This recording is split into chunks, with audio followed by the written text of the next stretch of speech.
नमस्कार। एक बार फिर से रोशन के सामने नया गाना लेके हाजिर बने।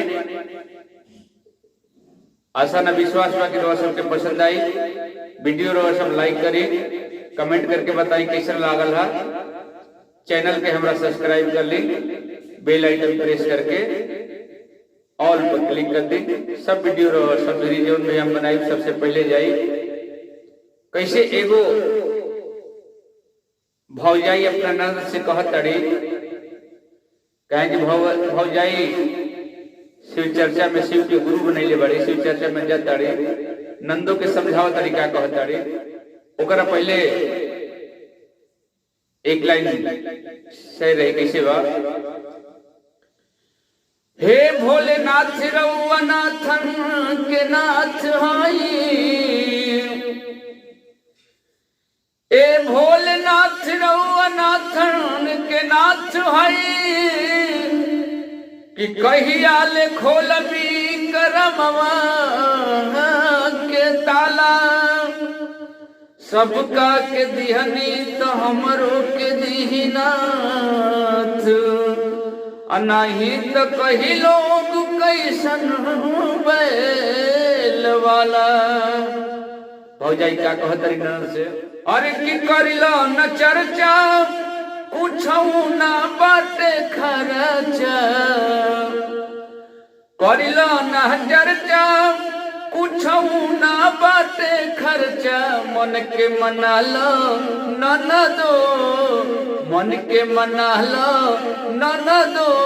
गुरु शिवे के आपन बना लो ननदो, गुरु शिवे के आपन। करिलो ना चर्चा, कुछऊ ना बाटे खर्चा हो।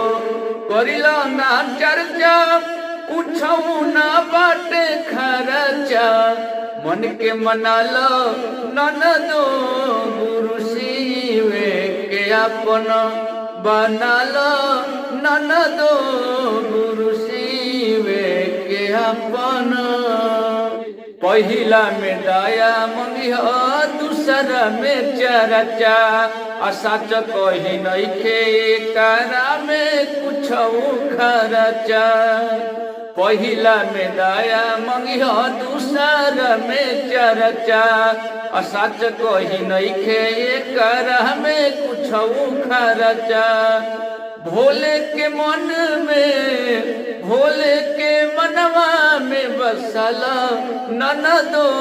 गुरु शिवे के आपन बनला ननदो, गुरु शिवे के आपन बनला ननदो, गुरु शिवे के आपन। गुरुओं के गुरु देख हवे महादेव हो, दया बरी सही है कुछ करे लेने न देव हो। गुरुओं के गुरु ननदो हवे महादेव हो, दया बरी सही है कुछ करे लेना देव हो।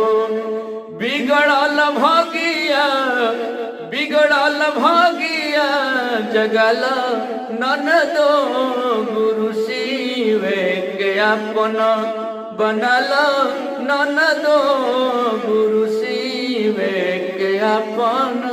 भैया हरेंद्र दिहले 3 गो सधानवा, दया मांग चर्चा करो और पारनामावा।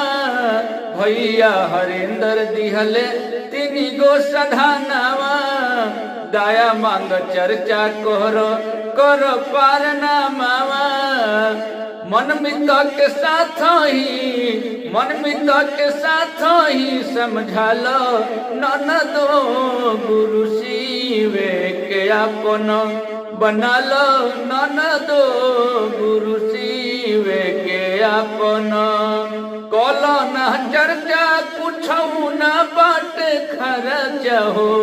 कलो ना चर्चा, कुछऊ ना बाटे खर्चा। मन के मना लो ननदो, मन के मना लो ननदो।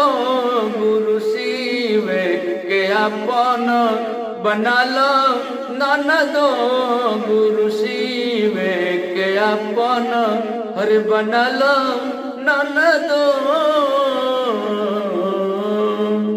जय भोलेनाथ।